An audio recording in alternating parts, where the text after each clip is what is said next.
Bonjour à tous et merci de nous accueillir pour cette émission interreligieuse Tous frères un peu particulière parce que vous voyez, nous avons changé de décor. Tout à fait, très particulière même. On est sur les terrasses de la Grande Mosquée de Paris, en plein cœur du 5e arrondissement. Et aujourd'hui, pour ces journées européennes du patrimoine, nous allons vous faire découvrir cet édifice particulier au cœur de la capitale, mais aussi plusieurs édifices un peu partout en Outre-mer. Alors, désolé Muriel, c'est notre invité. Ah. Allô? Allô, bonjour Aurélie. Bonjour Chamsoudine. Je me trouve à l'entrée de la Grande Mosquée. Alors, nous, on vous attend. En fait, on vous a même pris un thé, là. On est sur les terrasses. C'est gentil, moi je me trouve à l'entrée des fidèles. Ah ouais? Ah, pardon, on arrive. On arrive tout de On est en suite. retard? Ouais, on est en retard. Ah mince, bon, Dépêche, dépêche.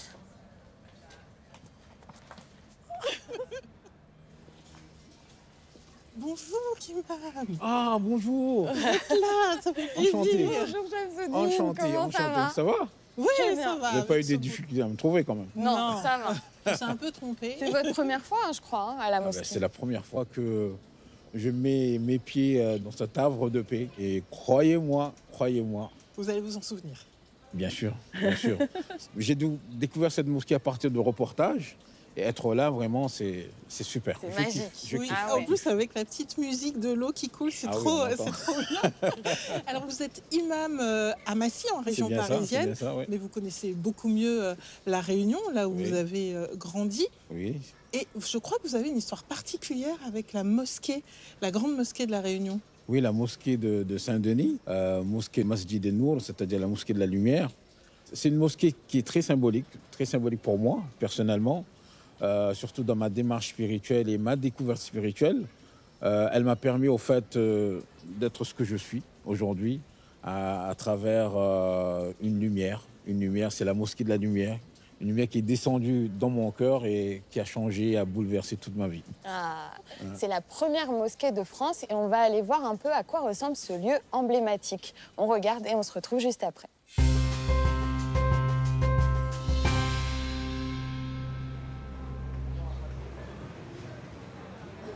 Je vais vous raconter la belle histoire de la mosquée, la grande mosquée de Saint-Denis, la grande mosquée Nour-e-Islam. Comme chaque semaine, l'imam Mounir accueille les visiteurs à la grande mosquée de Saint-Denis. C'est avec fierté qu'il leur raconte son histoire. Elle porte le nom Nour-e-Islam, la lumière de l'islam. Donc il y a quand même 848 pages. Ils vont lire le Coran et ça c'est à la médiasa, à l'école coranique. Ils font ça sur 9 ans. Située au cœur de la ville, au milieu des commerces, la mosquée de Saint-Denis affiche fièrement son minaret depuis 1905. Elle est la première mosquée de France. L'imam Mounir a étudié son histoire, transmise dans la pure tradition musulmane. Récemment, j'ai fait une soutenance sur l'arrivée des Indo-musulmans Gujarati à l'île de la Réunion et je me suis penché sur les témoignages des anciens musulmans de la communauté musulmane ici à la Réunion. L'histoire de la communauté musulmane et l'histoire de la grande mosquée de Saint-Denis m'a été racontée de manière orale par mes parents, mes grands-parents. Et aujourd'hui, nous continuons à transmettre cette histoire aux visiteurs de la mosquée. Les visiteurs quittent la mosquée avec une meilleure connaissance des lieux et des rituels dans l'islam. Ils découvrent aussi les valeurs de la communauté musulmane.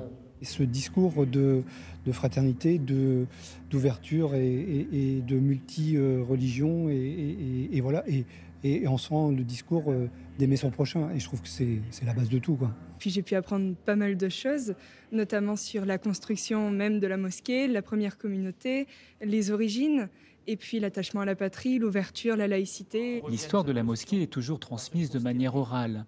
Pour le président de la mosquée, Iqbal Ingar, il était essentiel d'agir pour la graver dans les mémoires. Aujourd'hui, il nous manquait une pièce maîtresse dans cette mosquée, c'est-à-dire un livre qui raconte son histoire. À partir de là, nous avons décidé donc de faire cet ouvrage. Et cet ouvrage reprend donc toute l'histoire pour que la mémoire ne se perde pas.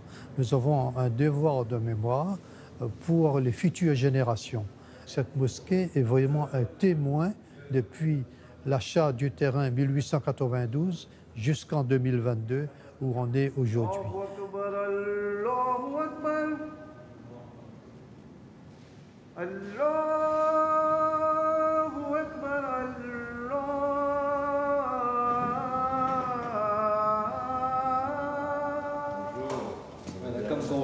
revient pour les formalités d'enregistrement du livre, le dépôt légal. Publié il y a quelques mois, le livre qui a pour titre Nour, l'édifice du grand chemin fait la fierté d'Idriss Mourouvaï, l'initiateur du projet, avec le poète Anwar Patel, l'un de ses contributeurs. Merci beaucoup, effectivement on fait le relais puisque... Le livre fera partie de la bibliothèque départementale et nationale, un symbole de son inscription dans le patrimoine de l'île. Ce livre est important, moi, à 2 titres. Il documente l'histoire d'un édifice important, la première mosquée de France, et d'un édifice un peu plus immatériel, j'ai envie de dire, qui est celui de l'importance de la communauté indo-musulmane à La Réunion. Et donc, il fait la synthèse entre ce monument et ces hommes et femmes qui ont construit la Réunion depuis plus d'1 siècle et qui font partie finalement de l'édifice réunionnais et de la mémoire collective que l'on a, et j'ai envie de dire de la culture créole. Pour faire témoigner cette mémoire collective, Idriss Mourouvaï est parti des photos d'Ibrahim Hulin, archivées depuis le centenaire de la mosquée en 2005. S'en est suivi un travail de documentation important qui n'a pas toujours été facile. La grande mosquée de Saint-Denis est le témoin de l'installation de la communauté musulmane et de l'islam sur cette terre française de l'océan Indien. Et il était tout à fait normal qu'on se préoccupe de la conservation de cette partie historique. Malheureusement, à l'époque de la création de la mosquée, il n'y avait pas cet instinct de conservation, très peu de documents. Il m'a semblé important de travailler sur cet axe-là et de faire en sorte que cette histoire soit sauvegardée, qu'elle soit partagée et qu'elle puisse être transmise aux générations futures et avec l'ensemble des Réunionnais. Le livre se présente sous forme d'ouvrages d'art, archives, photographies ou encore calligraphie, forme d'expression traditionnelle dans l'islam. Plusieurs formes d'art ayant pour but de toucher le cœur du public, c'était notamment l'objectif du poète Anwar Patel. Sur une île monde au bord de l'océan, s'élève fièrement la pointe d'un minaret. Un chatouilleux parfum d'encens caresse la lumière d'un soleil moiré. La poésie, elle apporte une émotion que n'apporte pas un dialogue plat. Et elle apporte des images, elle apporte un mystère également, parce qu'il faut chercher les mots, il faut les comprendre, il faut les saisir, et il faut approfondir. Et c'est tout cela qu'on souhaite, à travers la poésie, pouvoir apporter au lecteur pour qu'il soit aussi un instrument de méditation. La tradition musulmane, elle comprend, pour notre mémoire indo-musulmane, la langue ourdou. La langue ourdou est, comme on dit, la langue des poètes. Donc il était tout à fait naturel que la poésie devienne un des éléments qui composent cet ouvrage. Après la bibliothèque départementale, Idriss se rend à la médersa de Saint-Denis pour une rencontre littéraire avec des enfants. Il est accueilli par Mounir.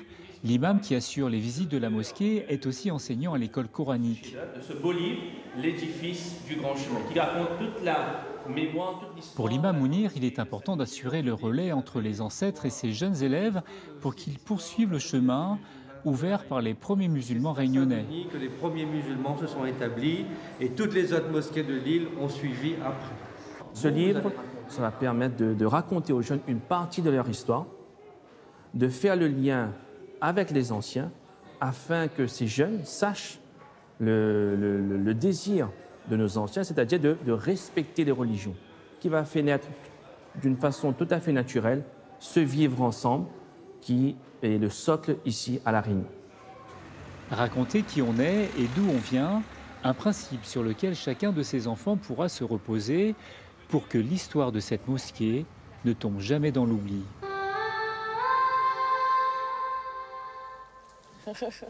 Assalamu alaikum. Bonjour. Bonjour, Iya. Alors, Iya, vous êtes guide. Oui. C'est ça? On s'est payé un petit guide ce matin pour profiter de la Grande Mosquée. Ça fait combien de temps que vous êtes guide à la Grande Mosquée de Paris? 42 ans. Oh, 42 ans. 42 Et ans. vous connaissez donc du coup l'histoire justement de cette mosquée? Le terrain a été offert à cause de la Première Guerre mondiale, 14-18, aux mémoires des musulmans qui ont participé. Et au niveau des visiteurs, qu'est-ce qui les touche particulièrement au niveau de l'architecture de la mosquée? L'architecture, c'est andalou-mauresque, mais bon, il y a beaucoup de gens qui viennent pour ça d'ailleurs. C'est une porte d'entrée finalement. Exactement. Puisqu'il y a des gens, plein de gens, qui disent là, on dirait qu'on a voyagé. Ah, on n'est pas en plein Paris. C'est vrai. Alors c'est super beau. Nous, on vient pour la première fois avec Chamsoudine et Muriel. On est émerveillés. Vous devez recevoir plein de touristes, de curieux. Beaucoup de toutes les nationalités. Ouais. Il y a des ultramarins un peu. Il y a des gens qui viennent d'outre-mer, de la Réunion, beaucoup, des Antilles. Beaucoup. Qu'est-ce qui vous touche encore dans cette mosquée quand vous faites les visites ou même que vous travaillez ici? L'endroit préféré, c'est la salle de prière. Ah. Oui, c'est la salle de prière. S'y trouve. Exactement. Alors moi, ce qui me touche aussi, c'est qu'on est en plein cœur de Paris. Exact. Il y a énormément de circulation autour et pourtant c'est très silencieux. Oui. Qu'est-ce qui explique ça? Oui, ça c'est vrai. Beaucoup de gens le disent qu'une fois qu'ils rentrent dans la mosquée, ils sont en paix. Donc ça, je crois que peut-être c'est l'islam. Ça veut dire que les gens, quand ils viennent ici, ils ne ressortent pas pareil? Si quelqu'un qui est un peu agité dans sa vie, une fois qu'il a franchi la porte de la mosquée, la personne devient paisible. C'est une paix intérieure. Et il voit sa place. Comme le matin, j'ai vu Chir en train de réciter les versets en faisant les 100 pas. Ah. J'ai dit, mais il est qui? Pourquoi il fait ça? Il y a la salle de prière. Après, je me suis tue, j'étais là, je le regardais. Parce qu'il était content à l'intérieur de lui-même. Donc, il a commencé à réciter les versets du Coran. Ça arrive à beaucoup de gens. Beaucoup de gens. C'est magnifique. Ouais. C'est vrai que les lieux de culte, c'est ça aussi que ça apporte aux croyants. Ça nous permet de nous rapprocher de notre foi et du divin. Et d'ailleurs, les lieux de culte, ils continuent de se construire en Outre-mer. On a le projet notamment d'une église en construction en Guyane, tout à fait. On regarde, on se retrouve juste après.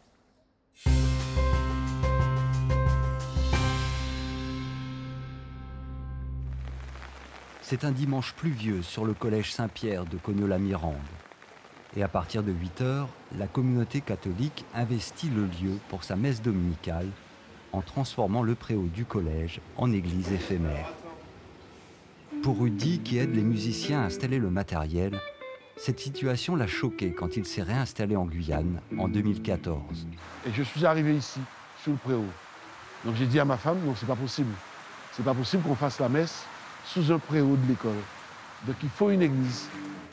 C'est ainsi qu'est relancé un ancien projet d'église pour ce quartier qui compte près de 15 000 habitants. Le père Ronel est particulièrement impliqué en tant que prêtre de la paroisse, représentant du diocèse, et il devrait être le futur curé de cette nouvelle église. Pour le projet de la construction de l'église, nous travaillons d'arrache-pied pour que ce projet devienne une réalité. Lors des messes, une quête spécifique permet aux paroissiens de participer au financement de la future église. Après la messe, les paroissiens se livrent au rituel du rangement des chaises.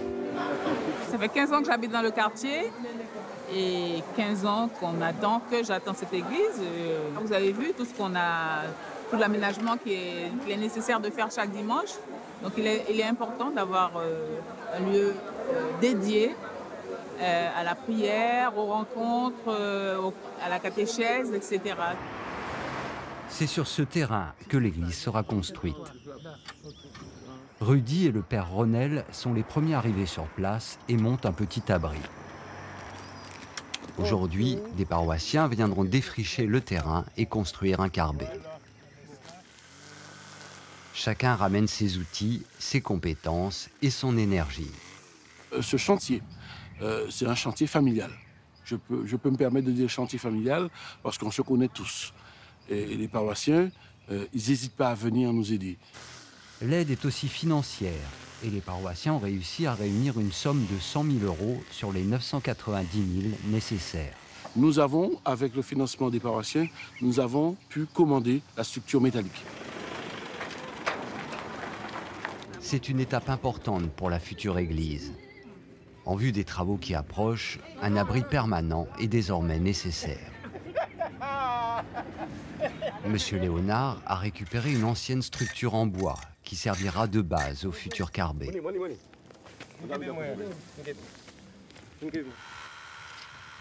Au fil des heures, la construction avance, facilitée par le fait que beaucoup travaillent dans le bâtiment. Comme Thierry, tous viennent bénévolement prêter main forte. Je participe pour l'église, pour nous-mêmes. C'est des trucs que je connais depuis tout petit, avec mon père qui travaillait dans le bâtiment et je connais pas mal. Alors je suis là et puis je donne le petit coup de main qui fait avancer les choses. Quel que soit l'endroit où ils habitent, quel que soit le lieu, que ce soit au fond, que ce soit devant Cogno, derrière Saint-Pierre ou Bagdad, comme ils disent si bien, s'il faut aider pour pouvoir créer quelque chose qui nous appartienne demain, c'est comme ça. Cette église qui fait naître tant d'énergie, la voici. Elle a été conçue en concertation avec les paroissiens. Et les plans ont été dessinés par un architecte en collaboration avec Woldy, un enfant de Cogno. Nos parents commençaient à se réunir en petit comité, en petite église, on appelait ça, chez l'habitant. Et du coup, ils ont toujours nourri ce projet d'avoir une petite chapelle, une petite salle paroissiale. La parcelle est donc dans la longueur. Nous avons pu mettre donc l'église qui est ici en retrait et permettre l'implantation d'un parking sur toute la partie avant qui donne directement sur la rue. L'objectif, c'est de ne pas avoir un hangar non plus. On a quand même cette contrainte d'esthétique, d'avoir une église qui ressemble à une église et pas un hangar. À l'arrière du bâtiment, donnant sur un jardin, une vaste salle paroissiale qui devrait avant tout jouer un rôle social. Cette salle paroissiale qui, pour nous, servira à s'occuper de la jeunesse qui est en souffrance au niveau de Cogno, une jeunesse qui est à la porte de la délinquance juvénile et qu'on voudrait bien rattraper. En attendant, il faudra agrandir le carbet, le couvrir et l'aménager. Le bâtiment sera aussi un témoignage de la présence active de la communauté catholique au sein du quartier. Alors, Imam Shamsuddin, pour le moment, on est juste devant la salle de prière. Il y a des éléments architecturaux qui sont particuliers dans cette pièce. Généralement, dans toutes les mosquées, il y a des pièces architecturales qui sont très importantes. Il y a le minaret qui sert à l'appel à la prière. Ici en France, bien évidemment, elle n'est pas prononcée audiblement. Mais dans d'autres régions d'outre-mer, c'est possible de le faire. Ensuite, on a ce qu'on appelle le mihrab, c'est à l'intérieur. C'est la niche qui oriente vers la direction de la Qibla, qui se trouve à la Mecque. Et ensuite, il y a la position dans cette niche de l'imam. C'est là que l'imam préside la prière. Ensuite, juste à côté, on a ce qu'on appelle cathèdre. C'est l'endroit où l'imam, le vendredi, fait son prêche et surtout le prêche des jours d'Eid, c'est-à-dire Eid al-Fitr et Eid al-Kabir. Et ensuite, bien évidemment, comme vous le voyez autour de vous, il y a aussi cet aspect architectural formidable. Je pense que ça vient vraiment d'une culture riche qu'on a reçue de l'Empire ottoman. Cette architecture-là, j'ai l'impression que ça permet aux croyants finalement d'approfondir presque leur foi. Pourquoi c'est aussi important l'architecture? C'est très symbolique. Avec une telle architecture, bien évidemment, ça apaise non seulement le regard, mais ça apaise aussi l'intérieur. Ça permet aux fidèles d'être dans un univers spirituel qui permettrait bien évidemment de parler à Dieu. Et pour vraiment avancer vers la proximité de Dieu, pour booster notre foi, on a besoin de ce genre d'environnement. Et pour le croyant de toutes les religions monothéistes, ce cadre-là, il est important, très important, même vital. Toute personne qui entre dans un lieu de culte doit se dire que je ne veux plus sortir. D'ailleurs, ici, c'est très épuré. C'est très différent des temples hindous, par exemple. Dans les temples hindous, il y a énormément de statues. Elles sont très décorées parce que pour les hindous, le regard du divin, la présence du divin passe par la présence de la statue. D'ailleurs, on va regarder ce que ça donne dans le temple de Shiva Perumal à La Réunion, en Outre-mer, et on se retrouve après.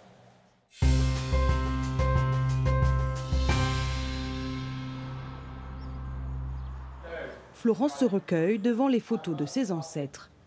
Depuis peu, la jeune femme réalise des recherches sur la construction du temple familial, maintenant ouvert au public, voué au culte de Vishnu. J'ai d'abord cherché à savoir qui a construit ce temple. Et donc, c'était un de mes ancêtres, du côté des Ponapins. Donc, c'était l'engagé indien qui est arrivé à La Réunion. Donc, on date à peu près à la fin du 19e siècle. À l'époque, les engagés étaient assez solidaires. Ils ont construit finalement ensemble ce culte par la construction d'abord des temples en eux-mêmes. Et ensuite, par cette construction des temples, ça a construit une culture en fait. Avec une structure vieillissante, le temple a nécessité une reconstruction totale. Il est l'un des rares de l'île à être dédié au culte de Vishnu, une divinité de la triade hindoue dont font également partie Brahma et Shiva. Vishnu incarne la protection. En fin de compte, ce qu'il nous reste à construire, l'extérieur derrière n'est pas fini. Oui. Après, le toit, corniche, tout ça là. Les corniches, c'est déjà le gros œuvre, disons, fini. Il reste la finition. Oui. Le temple est géré par l'association Mahavishnu. Le père de Florence en est le vice-président. Il dirige les travaux de reconstruction. Avec l'ouvrier et l'architecte indien, il fait le tour du chantier débuté en 2019. Moi, je m'occupe de tout ce qui est structure, avec la mise en place du permis de construire, avec le suivi de chantier avec les bureaux d'études, avec le constructeur. À La Réunion, on construit aux normes européennes, françaises, et donc on n'a pas assez de connaissances concernant les sculptures, les divinités. L'architecte, donc il est spécialisé là-dedans. Depuis 30 ans, les hindouistes font appel au savoir-faire de l'architecte indien. Il a réalisé les plans de nombreux temples à La Réunion et fait régulièrement le voyage depuis le Tamil Nadu. Chaque temple a ses propres façons de faire, en fonction des divinités à laquelle il est dédié. Ganesh, Shiva, Vishnu, ils sont tous différents. J'interviens quand le gros œuvre est terminé, pour réaliser les détails, les finitions spécifiques à la divinité. Ici, on est encore en plein dans les travaux. Pour ses recherches sur la construction du temple, Florence s'entoure d'experts comme Coraline, iconographe spécialisée dans l'art indien. Cette statue, tu vois, c'est une représentation de Vishnu que tu peux avoir et retrouver dans l'Inde d'aujourd'hui et également partout un peu dans l'île. Parce que c'est une représentation qui est contemporaine. Oui, parce qu'on peut dater déjà la construction du temple au début du XXe siècle, entre 1900 et 1915. Ça ne m'étonnerait pas, puisque à partir de cette période-là, tout ce qui est représentation de divinité en pierre taillée ou en sculpture, ce qu'on a en ciment, ce que nous on appelle scellé aussi, apparaît à ce moment-là. Avant, c'était en bois. Moi, j'apporte ma partie sur le plan artistique, sur tout ce qui est histoire de l'art par rapport aux représentations. Il y en a d'autres chercheurs qui vont apporter leurs connaissances sociologiques, anthropologiques. Et on va accompagner Florence au fur et à mesure sur ce parcours-là pour valoriser ce temple. Les recherches doivent être précises car elles ont un autre objectif, celle de proposer le temple comme patrimoine historique et culturel de l'île. Ce serait l'apothéose, on va dire, des recherches, mais c'est vrai que le but premier de ces recherches, c'est surtout pour nous-mêmes et pour les générations futures de reconnaître cette histoire, de la connaître et donc de la faire perdurer aussi. Finalement, mais si on peut avoir une reconnaissance du caractère patrimonial de ce temple, ce serait génial, puisque ce temple qui a commencé, donc le temple familial, finalement, est ouvert à tous et appartient à tous, finalement. Un travail de fourmi, car il existe peu d'écrits sur lesquels s'appuyer. Dans l'espoir de retrouver des documents utiles à ses recherches, Florence se rend aux archives départementales de La Réunion, accompagnée de sa maman Linda. Elles sont sur les traces de leur ancêtre, un engagé indien à l'origine du culte de Vishnu sur l'île. Il s'agit du registre de contrôle des paiements suite à la délivrance d'un permis de séjour. Donc là, il va falloir trouver la mention de notre ancêtre, Egambara Reddy Bonapin. Et après quelques pages, les deux femmes sont toutes émues lorsqu'elles voient le nom de leur ancêtre. Oui. Ah mais voilà. Oh mais c'est incroyable. Bonapin et Egambara Reddy. Décision du 13 février 1901 obtient un permis de séjour de 11e catégorie. Ouais, c'est beaucoup d'émotions. On a envie de... On voyage dans le temps. Ouais. Et on a envie de tout savoir, de ce qui s'est passé à l'époque. C'est vraiment un travail de détective, essayer des fois d'interpréter sans dénaturer ce qui s'est passé. C'est assez compliqué, donc on peut faire qu'avec ce qu'on a. Parce que le culte ne s'est pas construit non plus une personne. Une personne, hein, ça a été toute une communauté, hein, finalement. Nous, on fait les recherches du côté indien, mais toutes les communautés, que ce soit les Chinois, les Arabes, tout le monde a construit quelque chose et il ne faudrait pas que ça se perde. À travers la construction des différents lieux de culte, des communautés de croyants se sont formées et ils ont construit ensemble l'histoire de la Réunion.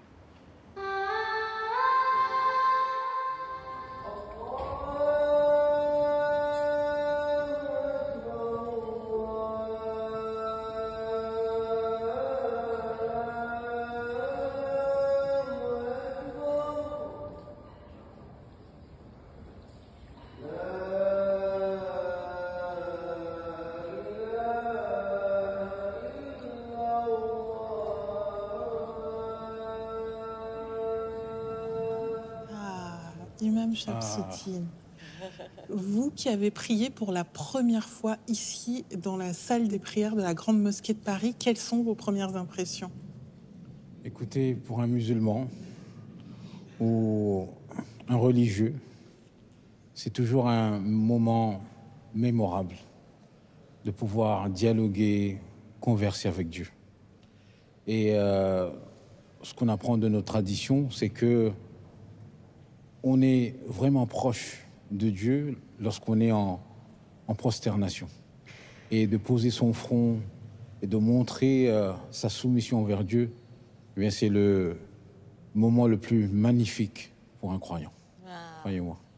Et vous vous mettez en dialogue avec Dieu au quotidien et vous dialoguez aussi avec les autres religions.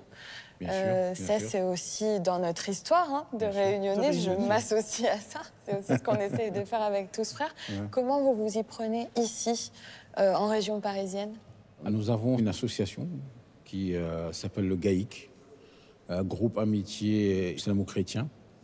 Et donc, cette association a pour but vraiment de permettre ce dialogue interreligieux qui est important pour le vivre ensemble. Et ça, bien évidemment, je le partage avec mes frères et mes sœurs réunionnais, réunionnaises, avec qui vraiment j'ai appris pouvoir partager nos connaissances, partager notre religion, nos cultures.